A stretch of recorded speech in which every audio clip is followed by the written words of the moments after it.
En el presente video se desarrollará el tema relativo a las competencias del Estado sobre el territorio.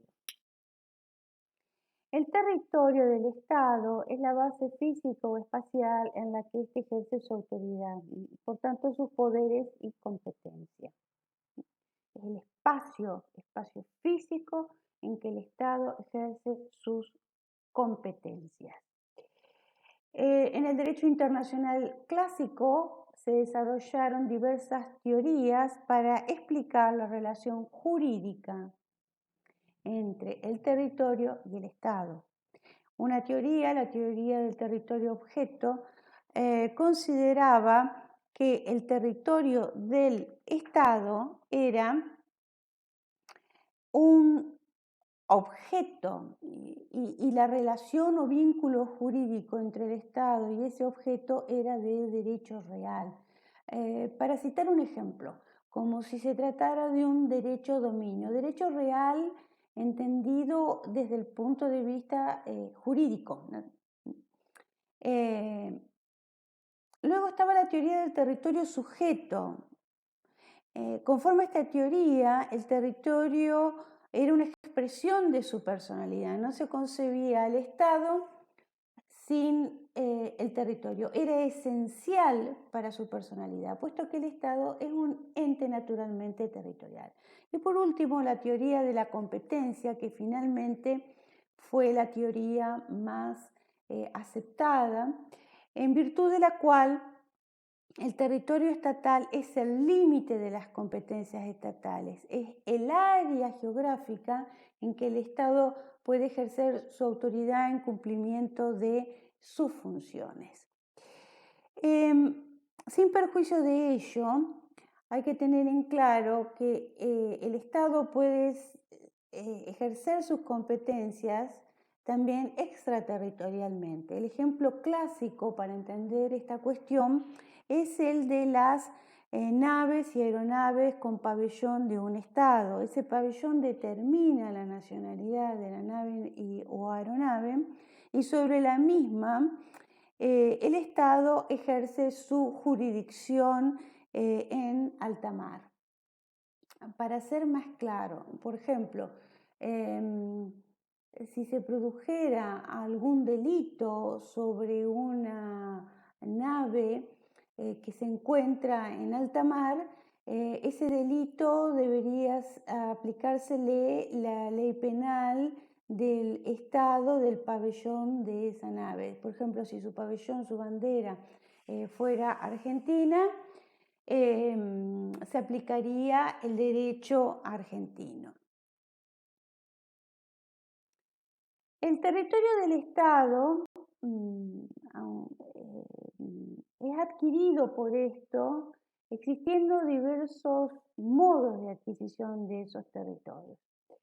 Los medios de adquisición originarios o modos de adquisición originarios son aquellos que se utilizan cuando el territorio es res nullius, es decir, es un territorio que no está sometido a la soberanía de otro Estado. Se trata básicamente de territorio sin dueño. El ejemplo clásico de modo de adquisición originario es el de la ocupación o el de la accesión. Es decir, son territorios que no han estado sometidos a la soberanía de otro Estado y han sido ocupados. Obviamente, a tal efecto, se suele exigir un animus occupandi, es decir, la intención y la voluntad de ejercer soberanía sobre ese territorio y obviamente una manifestación de esa actividad estatal. El Tribunal Permanente de Justicia Internacional, antecesor de la Corte Internacional de Justicia, se expidió sobre el tema en el asunto del Estatuto de Groenlandia Oriental en el sentido antes referido. En ese caso, justamente había una disputa entre Dinamarca Noruega por la soberanía en el área este de Groenlandia. El ánimo ocupante o la intención de ejercer esa soberanía se expresa a través de la práctica seguida por los órganos del Estado ocupante. Debe haber una ocupación efectiva en el ejercicio de la autoridad del Estado sobre el territorio, que debe manifestarse de manera continuada, en forma notoria y a través de actos de administración perfectamente individualizados. Por ejemplo, podría darse el caso en territorios donde es muy difícil, como el caso de Groenlandia Oriental, de establecer poblaciones con una organización gubernamental del Estado, la concesión de permisos de pesca en esa zona. Esa concesión de permisos de pesca por parte del Estado constituye un acto que expresa su soberanía. En el caso de los modos de adquisición derivativos, aquí el Estado adquiere un territorio que está sometido a la competencia o a la soberanía de otro Estado. Es el caso de la cesión. Por ejemplo, puede darse en el caso de Alaska, era territorio que pertenecía a Rusia y fue cedido a los Estados Unidos de Norteamérica en 1867. Esa cesión fue a título oneroso, es decir, se pagó un precio, Estados Unidos paga un precio a Rusia por el territorio de Alaska, que hoy integra los Estados Unidos de Norteamérica. Otros modos de adquisición son la prescripción adquisitiva y el principio de utis possedetis. La prescripción adquisitiva exige que el territorio de un Estado haya estado, o cierto territorio, haya estado bajo la posesión de un Estado que pertenece a la soberanía de otro Estado. Debe ejercerse durante cierto tiempo y no deben ejercerse actos de protesta por el otro Estado, exigiéndose también una ocupación efectiva.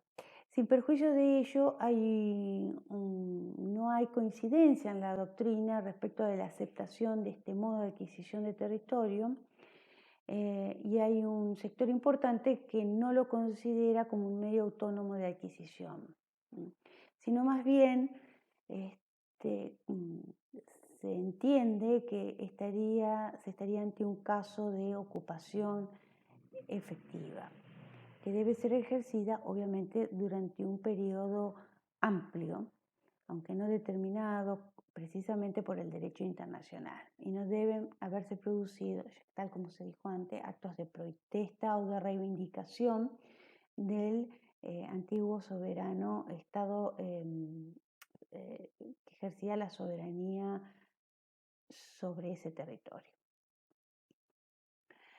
La Corte Internacional de Justicia ha admitido también, por aplicación del principio de efectividad, y es que está relacionado con la ocupación efectiva del territorio, lo que se denomina la adjudicación. En ciertos casos no es posible determinar en una controversia cuál es el Estado que tiene títulos sobre el territorio. El título básicamente es el acto por el cual ese territorio ha sido adquirido por tal y cual Estado. Entonces, en esos supuestos en donde no puede determinarse el título que da derecho al Estado a la adquisición del territorio, la Corte Internacional de Justicia ha acudido al principio de efectividad y en virtud de él ha establecido cuál de los estados que ha estado en pugna los conflictos ante ella presentada es el que ha ejercido efectivamente la soberanía sobre el territorio en disputa, reconociéndole los derechos sobre ese territorio a aquel que, valga la redundancia, demuestre el ejercicio de una soberanía efectiva sobre ese territorio. El utis possidetis iuris es un principio elaborado por el derecho internacional americano que se aplica a territorios que han sido dominios coloniales de una potencia común. Se aplicó primeramente para determinar los territorios de estados americanos y posteriormente fue empleado en el ámbito africano también. En estos casos de haber disputas sobre un territorio entre estados que en alguna oportunidad fueron dominios de una misma potencia colonial, se acudía en función de este principio a la división administrativa del sistema colonial para determinar las fronteras entre ellos. Las competencias del Estado, obviamente, implican dos caracteres, la plenitud y la exclusividad. El Estado puede ejercer con absoluta discrecionalidad el conjunto de funciones propiamente estatales sobre ese territorio que le pertenece. Y el ejercicio de esas competencias, de esas funciones dentro de su ámbito territorial, excluye la intervención de cualquier otro Estado en principio. Por supuesto que si bien el Estado es absolutamente libre del ejercicio de sus funciones estatales, del ejercicio de su soberanía en el ámbito de su territorio, ello reconoce límites impuestos por el propio derecho internacional, ya sea por vía de tratados o de reglas consuetudinarias, en virtud de la cual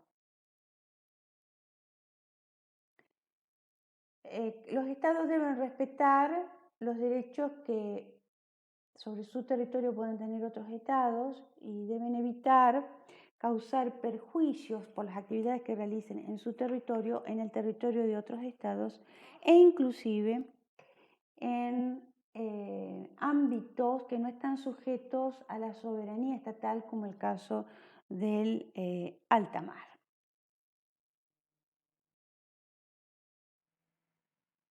El territorio del Estado tiene tres ámbitos. Uno es el ámbito terrestre, el otro el aéreo y el tercero el marítimo. El ámbito terrestre abarca el suelo y subsuelo del territorio estatal. Sus límites están precisados a través de la demarcación de fronteras. Obviamente que en la zona de fronteras, por la contigüidad de los territorios de los estados fronterizos, son inevitables las relaciones de vecindad.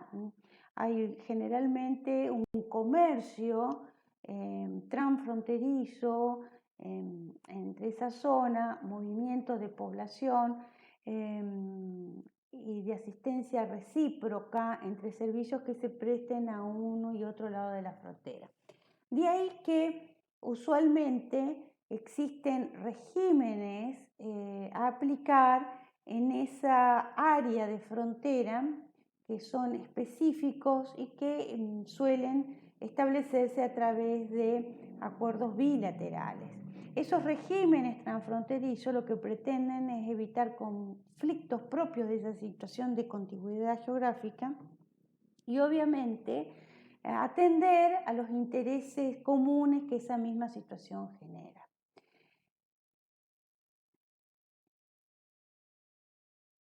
El espacio aéreo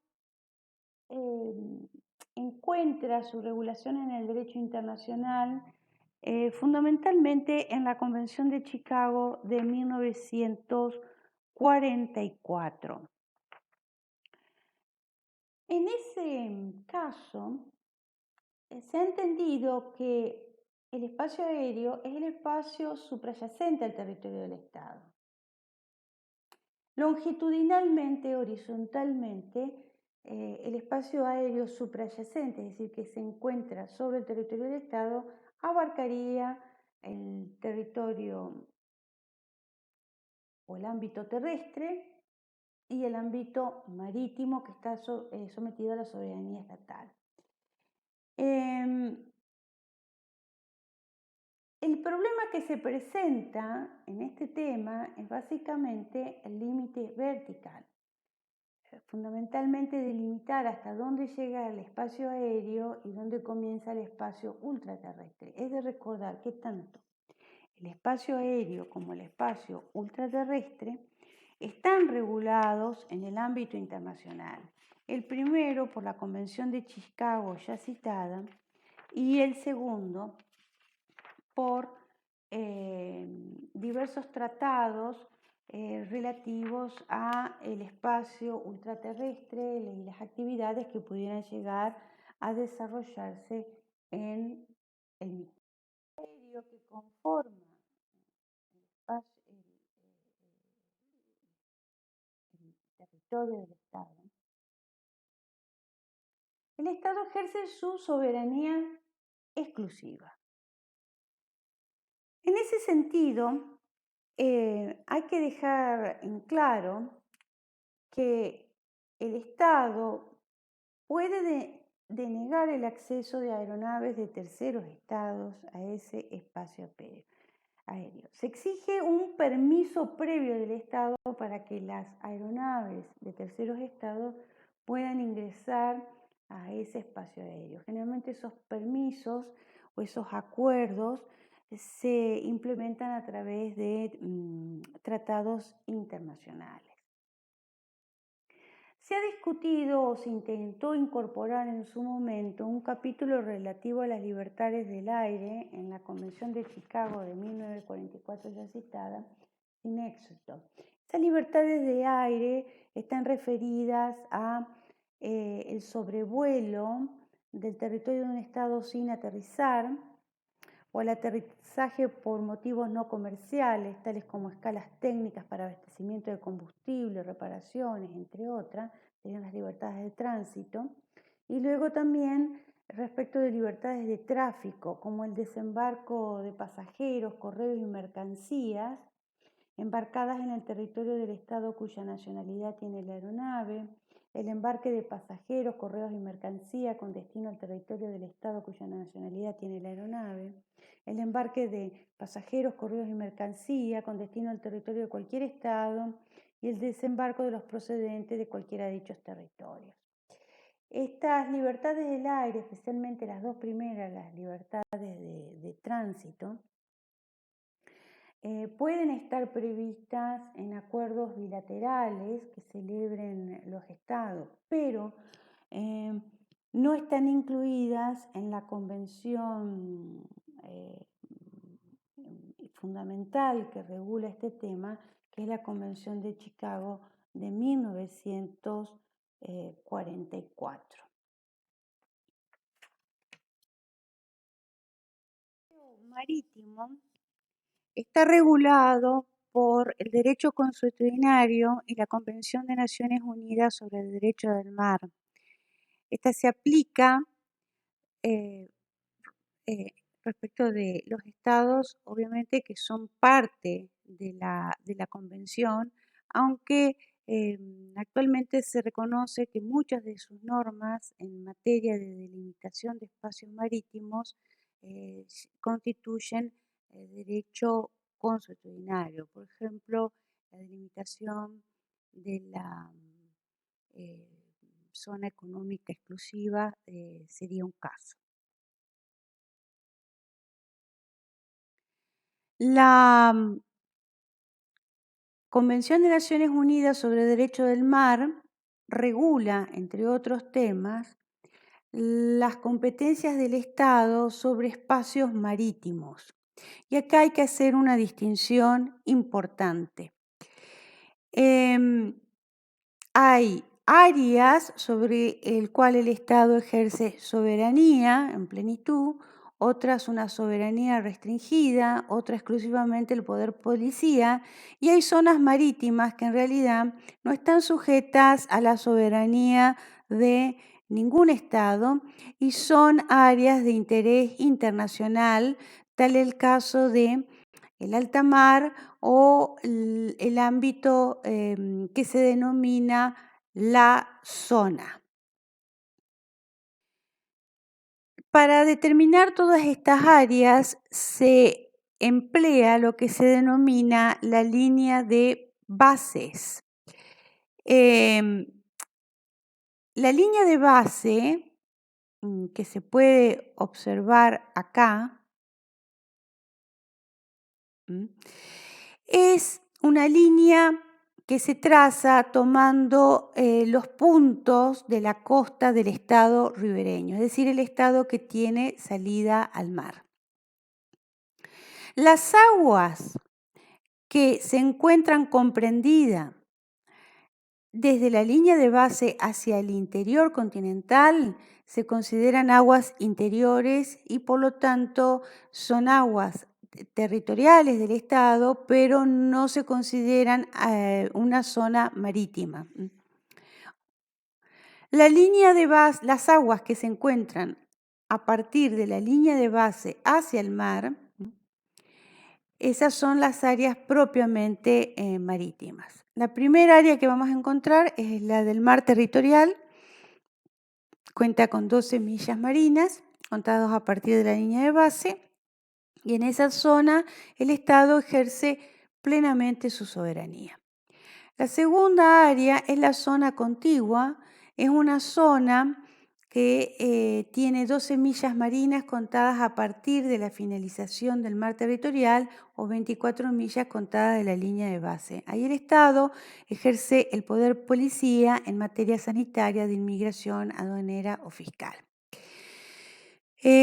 Poder de policía implica que puede realizar o llevar a actos a fin de evitar transgresiones a su régimen jurídico en estos asuntos que ya han sido citados. Por ejemplo, ya sea para evitar que se realicen en los espacios sometidos a su soberanía, por ejemplo, el mar territorial, o que ya se han realizado. Así podría, por ejemplo, hacerse la persecución de un navío que traslade ilegalmente migrantes hacia la costa del Estado, por dar un ejemplo. Pero, vuelvo a reiterar, no se ejerce una soberanía plena, sino exclusivamente limitada a este poder de policía. Luego tenemos lo que se denomina la zona económica exclusiva. La zona económica exclusiva tiene una extensión de 200 millas marinas contadas a partir de la línea de base o 188 millas marinas contadas a partir de la finalización del mar territorial. En esa zona económica exclusiva el Estado tiene soberanía, pero es una soberanía limitada a la exploración y explotación de los recursos vivos y no vivos que encontramos en el área. El otra área que pertenece a la soberanía estatal, también en vista a la exploración y explotación de recursos vivos y no vivos, es la plataforma continental. La plataforma continental es definida jurídicamente en la Convención de Naciones Unidas sobre el Derecho del Mar. No necesariamente esta definición coincide con el concepto geográfico de plataforma continental. Dice el artículo 76 de la Convención de Naciones Unidas sobre el Derecho del Mar: la plataforma continental de un estado ribereño comprende el lecho y el subsuelo de las áreas submarinas que se extienden más allá de su mar territorial y a todo lo largo de la prolongación natural de su territorio hasta el borde exterior del margen continental, o bien hasta una distancia de 200 millas marinas contadas de la línea de base, a partir de las cuales se mide la anchura del mar territorial, en los casos en que el borde exterior del margen continental no llegue a esa distancia. Es decir, la plataforma continental puede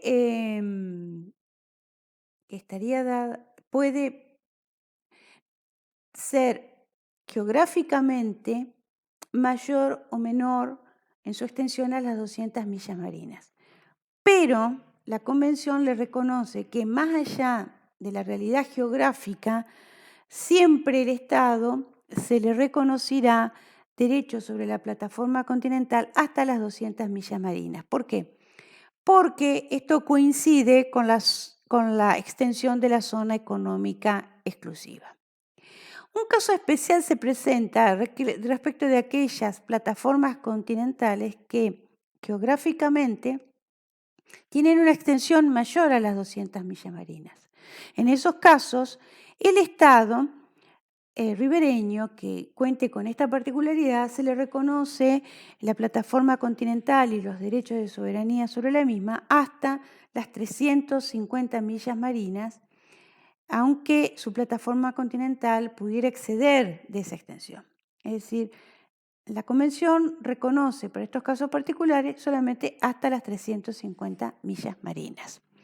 El Estado, en estos casos, en que su extensión es mayor a las 200 millas marinas, deberá establecer el límite exterior de esa plataforma continental y presentar esos trabajos a la Comisión de Límites de la Plataforma Continental que se establece en la Convención de Naciones Unidas sobre el Derecho del Mar. Y esa comisión ha de aprobar o no los trabajos que realiza, que ha presentado el Estado en la delimitación de la plataforma continental cuando su plataforma continental exceda las 200 millas marinas. Si hubiere alguna disputa territorial sobre la plataforma continental, en ese caso la comisión no se expide y toma nota de las posiciones de las partes, pero no se expide sobre los límites específicos, ni aprobando ni rechazando las presentaciones efectuadas por el Estado.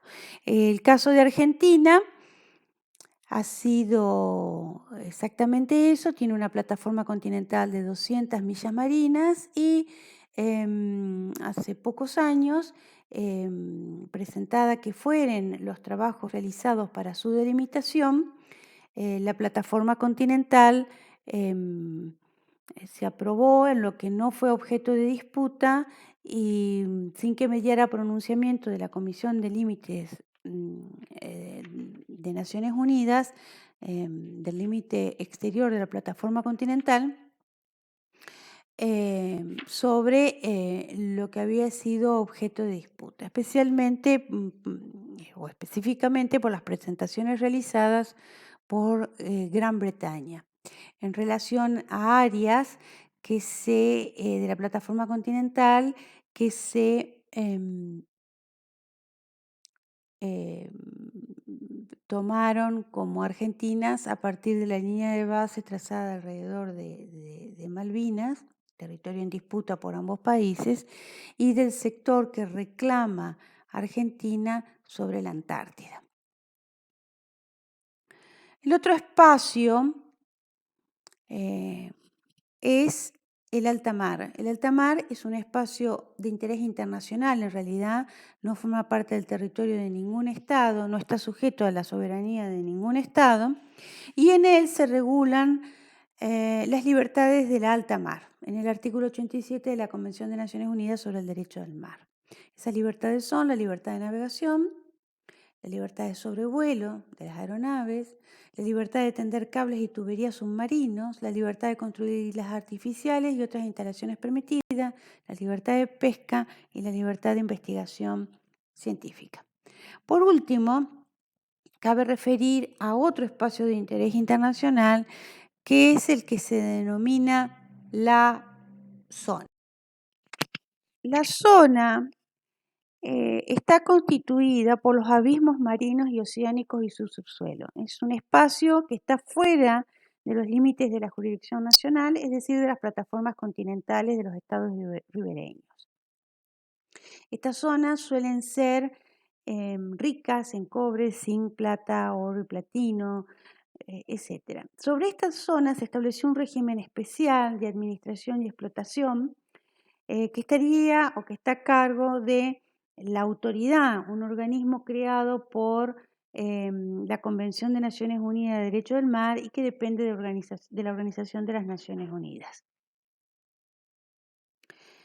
La zona no puede ser explotada por ningún Estado, sino por la autoridad ya mencionada a través de un sujeto denominado la empresa. La autoridad tomaría las decisiones de política, de exploración y explotación sobre esta zona y la empresa sería la entidad encargada de ejecutarla según el diseño de la Convención de Naciones Unidas sobre el Derecho del Mar sobre este espacio denominado la zona. La zona y sus recursos son declarados patrimonio común de la humanidad y todos los derechos sobre los recursos se confieren a la humanidad en su conjunto, en cuyo nombre actuará la autoridad. Así lo disponen los artículos 136 y 137 de la Convención, lo cual obviamente excluye la posibilidad de apropiación unilateral o en grupo por parte de cualquier Estado, el ejercicio de la soberanía. E inclusive existe un deber de abstenerse de explotar la zona hasta tanto entrar en vigor el régimen convencional. Actualmente la Convención de Naciones Unidas sobre el Derecho del Mar se encuentra vigente. Gráfico sobre las distintas zonas o áreas contempladas en la Convención de Naciones Unidas sobre el Derecho del Mar. Es un corte distinto que sitúa el gráfico visto desde la costa hacia el alta mar. Con esto se ha finalizado el video en este punto.